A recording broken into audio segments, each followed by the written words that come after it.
గుంపు మేస్త్రి రామన్న మొగోడైతే ఒక్క సీటు గెలవమన్నావు కదా, నువ్వు మొగోనివైతే 9.5 ఏళ్లల్లా ఎన్నడూ ఎండని ఇగో చెక్ డ్యాంలు ఇట్లా ఎండిపోయి ఉంటున్నాయి, ఇళ్లకు నీళ్లు ఇయ్యి. డిసెంబర్ 9వ తారీఖు నేనొస్తా 2 లక్షల రుణం మాఫీ చేస్తా అన్నావు కదా, అది చేసి చూపించు. రైతులకు రైతు బంధు కాదు రైతు భరోసా ఇస్తా, ఎకరానికి 10,000 కాదు కేసీఆర్ ఇచ్చే బిచ్చం వద్దు, నేను ఎకరానికి 15,000 ఇస్తా అని చెప్పినావు కదా, అవో గది ఇయ్యి. 4,000 పెన్షన్ చేస్తా అన్నావు కదా, అవో గది చెయ్యి. ఇదివరకు ఏ విధంగా 24 గంటల కరెంట్ వచ్చేదో ఆ విధంగా 24 గంటల కరెంట్ ఇయ్యి. మహిళలకు 2,500 ఇస్తా అన్నావు కదా, అవో గది ఇయ్యి. దళిత బంధు పథకాన్ని ఇప్పుడు అమలు చేయి. కళ్యాణ లక్ష్మిలా తులం బంగారం ఇస్తా అని చెప్పినావు, అవో గది చేయి.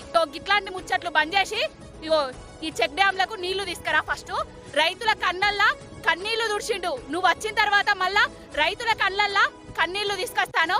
ఈ రండా పాలన, ఈ రండ మాటలు, ఈ వ్యక్తిగత విమర్శలు బంద్ చేయి, అభివృద్ధి మీద కాన్సన్ట్రేట్ చెయ్యి. ఇంకొకసారి ఖబర్దార్ బిడ్డ, కేసీఆర్ గారి జోలికొచ్చినా రామన్న జోలికొచ్చినా చిత్తు చిత్తు అయిపోతావు బిడ్డ.